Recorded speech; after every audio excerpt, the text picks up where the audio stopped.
Assalamualaikum warahmatullahi wabarakatuh. Good morning, the honorable lecturer and all of audience who has come in this room. Thank you so much for attending my presentation today. In this special occasion, let me introduce myself.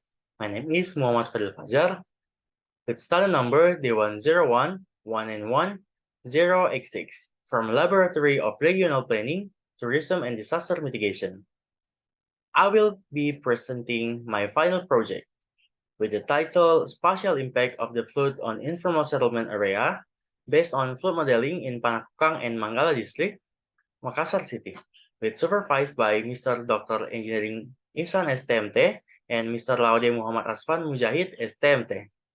And before we starting, I will be using Bahasa to presenting my final project. Terima kasih. Pada presentasi hari ini, saya akan menjelaskan terkait pendahuluan, tinjauan pustaka, metode penelitian, lokasi penelitian, tujuan penelitian 1, 2, dan 3, serta kesimpulan dan saran. Untuk pendahuluan, latar belakang, Kecamatan Panakukang dan Kecamatan Manggala merupakan kawasan rawan bencana banjir berdasarkan Rencana Tata Ruang Wilayah Kota Makassar tahun 2015 sampai 2034. Potensi bencana banjir di Kota Makassar dipengaruhi oleh kawasan padat penduduk dengan sistem drainase yang buruk. Hal ini tentunya dapat berdampak pada permukiman informal yang merupakan kawasan permukiman yang berada pada kawasan rawan bencana, utamanya kawasan banjir, sehingga dapat digunakan flood modeling sebagai bentuk mitigasi bencana banjir dengan melakukan identifikasi dampak spasial, utamanya pada kawasan permukiman informal. Tujuan dari penelitian ini diantaranya yang pertama adalah mengidentifikasi kondisi existing di Kecamatan Panakukang dan Kecamatan Manggala. Yang kedua adalah membuat model simulasi banjir di Kecamatan Panakukang dan Kecamatan Manggala. Dan yang ketiga adalah mengidentifikasi dampak spasial pemodelan banjir pada kawasan permukiman informal di Kecamatan Panakukang dan Kecamatan Manggala. Tinjauan pustaka. Pada penelitian ini terdapat beberapa referensi yang digunakan. Di antaranya, yang pertama adalah banjir. Menurut United Nations Office for Disaster Risk Reduction 2017, banjir merupakan bencana alam yang terjadi ketika suatu daerah atau daratan yang biasanya kering terendam air. Selanjutnya adalah curah hujan. Suhardiman 2012 menjelaskan bahwa curah hujan dapat menimbulkan banjir ketika intensitasnya besar dengan waktu hujan yang lama. Dalam melakukan pemodelan, dibutuhkan data curah hujan per jam. Namun, instansi hanya menyediakan data per bulan dalam 1 tahun. Sehingga diperlukan penentuan curah hujan kawasan berupa metode Polygon Thiessen. Kedua adalah melakukan intensitas hujan, metode Mononobe. Menurut Sau dan Riswal dan kawan-kawan 2023 menjelaskan bahwa metode Mononobe dilakukan pada tidak tersedianya data terkait jangka pendek, namun memiliki ketersediaan data hujan harian. Selanjutnya adalah intensitas hujan, alternating block method. Agustin 2010 menjelaskan bahwa metode ini dapat menentukan curah hujan dalam waktu 24 jam. Pada studi kasus juga terdapat sungai yang berada pada wilayah penelitian, namun tidak didapatkan data dari instansi terkait, sehingga dalam penentuan debit aliran sungai digunakan metode rasional untuk mengestimasikan besaran debit pada sungai, yang merupakan data dasar dalam membuat pemodelan genangan banjir menurut Marfai 2021. Pemodelan banjir menurut Masyuri 2023 bahwa pemodelan ini merupakan tahapan awal dalam melakukan pengendalian banjir guna menemukan lokasi yang rawan terjadi bencana banjir, sehingga perencanaan dapat dilakukan maksimal dengan melakukan prediksi genangan atau luapan dari aliran sungai. Adalah tutupan lahan, yaitu tutupan lahan ini digunakan untuk menentukan nilai koefisien aliran limpasan dan koefisien kekasaran Manning. Untuk koefisien aliran limpasan digunakan Standar Nasional Indonesia 032415 1991 revisi 2004 tentang tata cara perhitungan debit banjir berdasarkan asumsi Untari 2012. Sedangkan untuk nilai koefisien kekasaran Manning digunakan SNI 2830 2008 tentang tata cara perhitungan tinggi muka air sungai dengan cara bias berdasarkan rumus Manning. Selanjutnya adalah aplikasi HECRAS atau Hydrologic Engineering Center River Analysis System. Jadi, aplikasi ini dikembangkan oleh US Army Corps of Engineers 2023, digunakan untuk pemodelan banjir. Dan juga dilakukan uji validasi. Jadi, uji validasi menurut Marfai 2003 adalah tahapan yang dilakukan guna menguji atau melakukan perhitungan tentang tingkat akurasi suatu model. Jadi, hasil yang dihasilkan dari uji validasi adalah nilai akurasi dari model tersebut. Dan yang terakhir adalah kawasan permukiman informal. Jadi, Western Cape Government 2013 menjelaskan bahwa permukiman informal adalah kawasan permukiman yang tidak sesuai dengan kearifan lokal atau tidak sesuai dengan aturan atau syarat dari suatu kota. Untuk menentukan permukiman informal digunakan variabel oleh Al-Zamil 2018, Kohli et al. 2012, dan Musimang 2017, berupa ketersediaan jalan, existing jalan yang tidak teratur, kurangnya vegetasi atau ruang terbuka hijau, kurangnya ruang terbuka publik, kepadatan bangunan yang tinggi, permukiman yang tidak teratur, dan kondisi fisik bangunan yang buruk. Selanjutnya adalah metode penelitian berupa kerangka penelitian. Jadi tahapan ini terbagi menjadi input, analisis, dan output. Input terdiri atas latar belakangnya, Kecamatan Penaklukan dan Kecamatan Manggala merupakan kawasan rawan bencana banjir berdasarkan RT/RW Kota Makassar tahun 2015 sampai 2034. Pada penelitian ini terbagi menjadi 3 tujuan penelitian. Tujuan pertama adalah mengidentifikasi kondisi existing, menggunakan variabel kondisi existing dengan indikator sebaran kawasan banjir, tutupan lahan, dam, curah hujan, dan kawasan permukiman informal.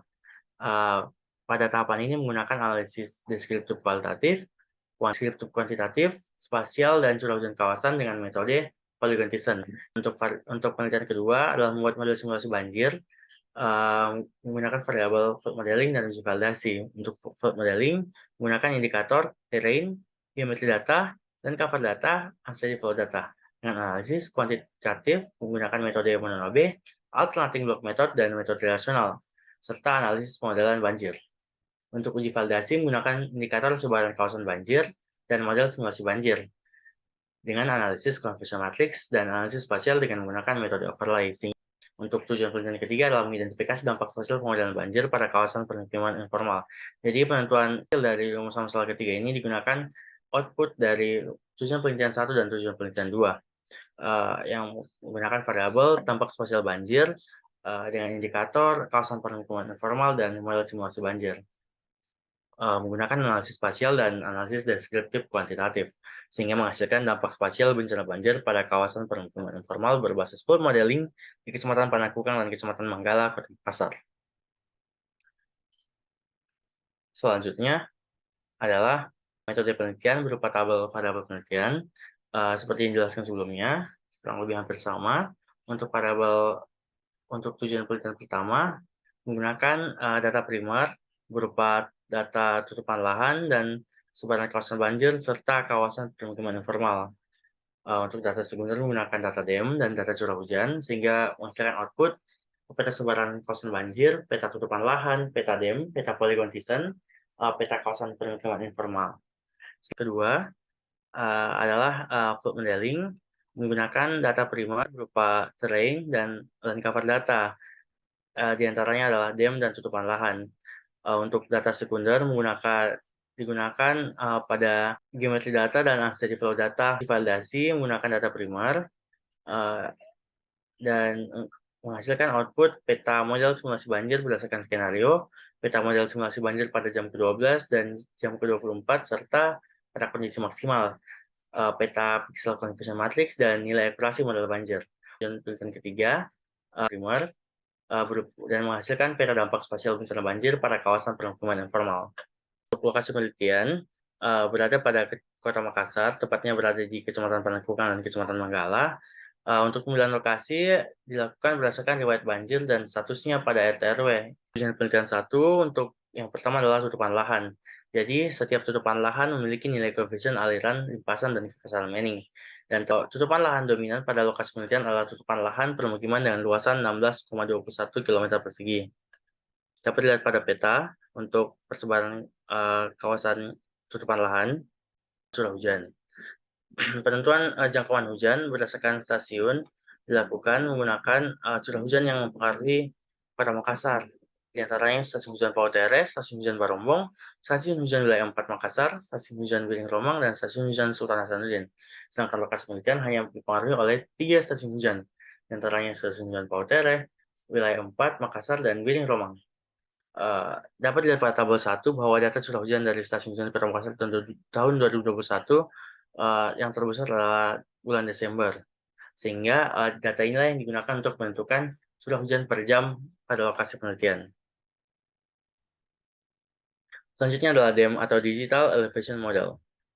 Jadi, ketinggian Kota Makassar berdasarkan data BPS Kota Makassar tahun 2022 menyatakan bahwa Makassar berada pada ketinggian 0 sampai 8 mdpl. Sedangkan hasil analisis menggunakan data DEM, ketinggian lokasi penelitian berada pada ketinggian 0 sampai 30 mdpl. Hal ini juga dipengaruhi karena DEM juga mengukur bangunan sebagai ketinggian. Selanjutnya adalah persebaran kawasan banjir. Jadi, berdasarkan hasil wawancara pada setiap kelurahan yang berada di wilayah penelitian, dapat 58 kawasan banjir dengan ketinggian banjir mulai dari 10 sampai lebih dari 200 cm, dengan lama genangan antara 24 hingga lebih dari 48 jam. Luasan banjir terbesar adalah 224,5 hektar area di Kelurahan Tamangapa. Kelurahan dengan kejadian banjir terbanyak terjadi pada Kelurahan Manggala dan Kelurahan Tamamaung dengan total 6 kawasan. Ini adalah kawasan permukiman informal. Jadi berdasarkan identifikasi yang telah dilakukan, terdapat 58 kawasan permukiman informal yang telah dilakukan validasi lapangan. 17 dari 18 kelurahan memiliki kawasan permukiman informal di setiap wilayahnya. Kelurahan Tamangapa memiliki kawasan permukiman informal yang terbesar, di antaranya adalah 12 kawasan. Tujuan penelitian kedua, yang pertama adalah terrain. Jadi yang gambar sebelah kiri adalah DEM yang belum dilakukan modifikasi. Jadi modifikasi DEM itu adalah bumi yang telah mengalami perubahan dilakukan editing berupa penyesuaian dengan kondisi existing, sehingga modifikasi dilakukan untuk mendetailkan hasil pemodelan. Umumnya perubahan yang terjadi berupa munculnya perumahan dan permukiman pada wilayah yang sebelumnya tergolong ke dalam wilayah yang ketinggiannya rendah. Sedangkan pada gambar yang sebelah kanan adalah menunjukkan DEM setelah modifikasi. Jadi, tidak hanya menambahkan wilayah yang mengalami perubahan lahan, tetapi juga menambahkan detail permukaan bumi berupa kanal, sungai, drainase, dan jalan. Selanjutnya adalah geometri data, dan tahapan ini menggunakan 2D flow area dan boundary lines condition. Jadi, geometri data dilakukan adalah pemetaan batas aliran banjir dan debit aliran sungai yang menjadi cakupan dalam menjalankan pemodelan, sehingga banjir dimodelkan dalam wilayah yang berada pada 2D flow area. Selanjutnya adalah uncover data atau data tutupan lahan. Jadi, pada tahapan ini dilakukan input data atau input nilai terkait tutupan lahan berdasarkan kondisi lapangan. Selanjutnya adalah tahapan terakhir, unsteady flow data. Unsteady flow data adalah proses running untuk menjalankan pemodelan. Jadi, unsteady flow data ini adalah tahapan terakhir dari pemodelan banjir yang dilakukan dengan menyatukan seluruh data spasial pada tahapan yang dilakukan sebelumnya, menjadi termasuk intensitas hujan dalam 24 jam dan debit aliran sungai dalam 24 jam. Chakraborty dan Macmillan menjelaskan bahwa pemodelan dilakukan dalam beberapa skenario atau di running dalam beberapa skenario untuk melihat perbedaan antara pemodelan dengan indikator yang berbeda. Skenario banjir untuk tujuan penelitian kedua dilakukan 4 skenario. Untuk skenario yang pertama adalah simulasi banjir tanpa indikator tambahan, hanya berupa ketinggian dan curah hujan. Untuk skenario kedua adalah simulasi banjir dengan indikator tambahan berupa tutupan lahan. Untuk skenario 3 dengan tambahan debit aliran sungai. Dengan skenario 4 adalah semua variabel yang ada. Untuk hasilnya, skenario 1 dan 3 memiliki luas dan ketinggian yang sama, berada pada 4,83 meter dan luas 17,74 km persegi. Sedangkan skenario 2 dan 4 juga memiliki luas dan ketinggian yang sama, berupa 4,84 meter dan 17,6 km persegi. Skenario yang digunakan adalah skenario 4 dengan pertimbangan menggunakan variabel terbanyak dalam parameter penyebab banjir yang terjadi pada lokasi penelitian. Model simulasi banjir berdasarkan waktu dilakukan pada jam ke-12, jam ke-24, dan pada kondisi maksimal.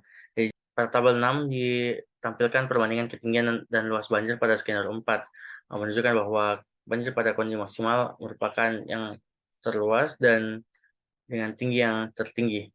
Model banjir yang digunakan untuk melihat dampak banjir terhadap permukiman informal adalah model banjir maksimal dengan pertimbangan menghasilkan dampak terburuk yang mungkin akan terjadi. Sehingga untuk arah aliran banjir, wilayah mengarah ke arah badan air. Jadi pada lokasi penelitian terdapat yang menuju kepada badan air berupa aliran kanal, aliran danau, dan aliran sungai. Jadi aliran kanal dan aliran sungai menuju ke hilir, sedangkan aliran waduk menuju ke pusat atau sentripetal menuju wilayah yang rendah. Jadi, banjir pada jam ke-12 lebih cepat dibandingkan jam ke-24. Hal ini dipengaruhi karena jam ke-12 merupakan banjir dengan curah hujan tertinggi, banjir dengan curah hujan dengan yang terendah. Selanjutnya adalah uji validasi. Setelah melakukan pemodelan, diperlukan melakukan uji validasi untuk melihat tingkat akurasi dari hasil pemodelan. Dalam menentukan validasi digunakan analisis confusion matrix, sehingga dengan perhitungan oleh Telampas dan Tarep 2019 bahwa nilai akurasi yang dihasilkan adalah 59%. Jadi, nilai akurasi akan semakin akurat apabila mendekati nilai 100%. Tujuan penelitian ketiga terkait dampak spasial bencana banjir terhadap kawasan permukiman informal. Jadi penentuan dampak spasial bencana banjir pada kawasan permukiman informal ditentukan menggunakan hasil rumusan masalah 1 dan hasil rumusan masalah 2. Dapat dilakukan analisis spasial dengan metode overlay untuk melihat luasan terdampak banjir. Banjir dari hasil pemodelan menggenangi seluruh wilayah kawasan permukiman informal. Ya, terdapat sebanyak 58 kawasan yang mengalami banjir. Banjir yang dihasilkan memiliki luas sebesar 22,61 hektar area, dengan persentase terdampak 53,1%. Jadi banjir dengan ketinggian 0,1 sampai 1 meter tersebar di seluruh kawasan permukiman informal, artinya tersebar pada 58 kawasan yang ada. Sedangkan banjir dengan ketinggian 3,01 sampai 4,84 meter hanya terjadi pada kawasan permukiman informal di Kelurahan Pandang 5. Berikut adalah ilustrasi dampak spasial bencana banjir terhadap kawasan permukiman informal. Untuk banjir 1 meter, 2 meter, dan 4,84 meter yang merupakan banjir tertinggi pada model yang dihasilkan. Ketinggian banjir memberikan dampak besar pada kawasan permukiman informal dengan karakteristik fisik dari permukiman informal adalah kondisi fisik bangunan yang buruk, bangunan permanen, dan berada pada kawasan permukiman yang padat. Ketinggian bangunan pada kawasan permukiman informal di lokasi penelitian umumnya berada pada ketinggian 2-5 meter. Dapat dilihat pada ilustrasi ketiga, banjir dapat menenggelamkan rumah 2 tingkat atau rumah panggung. Selanjutnya adalah kesimpulan kondisi ekstrim pada lokasi penelitian terdiri atas kondisi tutupan lahan, curah hujan, NIM, kawasan persebaran banjir, dan kawasan permukiman informal. Kondisi tutupan lahan didominasi oleh permukiman, curah hujan dipengaruhi oleh 3 stasiun hujan, ketinggian ditentukan berdasarkan DEM dengan ketinggian 0 sampai 36 mdpl. Kawasan persebaran banjir terdapat 58 kawasan dan kawasan permukiman informal juga sebanyak 58 kawasan. Untuk hasil dari pemodelan simulasi dapat diidentifikasi bahwa luas dan ketinggian banjir terjadi pada beberapa kondisi dengan indikator yang berbeda. Pemodelan dilakukan dengan 4 skenario. Hasil skenario 1 dan 3 memiliki luas yang sama dan ketinggian yang sama, yaitu 17,74 km persegi dengan ketinggian 4,83 meter. Hasil skenario 2 dan 4 juga memiliki luasan dan ketinggian yang sama, yakni 17,6 km persegi dengan ketinggian 4,84 meter. Dalam menentukan dampak dari hasil pemodelan dengan kawasan permukiman informal digunakan skenario 4. Nilai akurasi yang dihasilkan adalah 59%. Hasil overlay simulasi dan kawasan permukiman informal adalah sebanyak 58 kawasan mengalami banjir. Untuk banjir yang mengenai kawasan permukiman informal adalah 22,61 hektar area dengan total luas kawasan permukiman informal adalah 42,57 hektar area. Besaran wilayah terdampak adalah 53,1%. Saran dalam penelitian ini adalah penelitian selanjutnya diharapkan dapat menggunakan data ketinggian atau elevasi yang detail atau DSM dalam melakukan pemodelan dan data debit aliran air sungai yang berasal dari instansi penyedia. Diharapkan dapat menggunakan data curah hujan maksimal harian dalam 24 jam yang didapatkan dari instansi terkait. Diharapkan untuk mempertimbangkan aspek legalitas dalam penentuan kawasan permukiman informal atau menggunakan data yang didapatkan dari instansi terkait. Diharapkan untuk menggunakan klasifikasi nilai koefisien aliran limpasan untuk Kota Makassar. Untuk itu, sekian dan terima kasih. Assalamualaikum warahmatullahi wabarakatuh. Saya kembalikan kepada moderator. Terima kasih.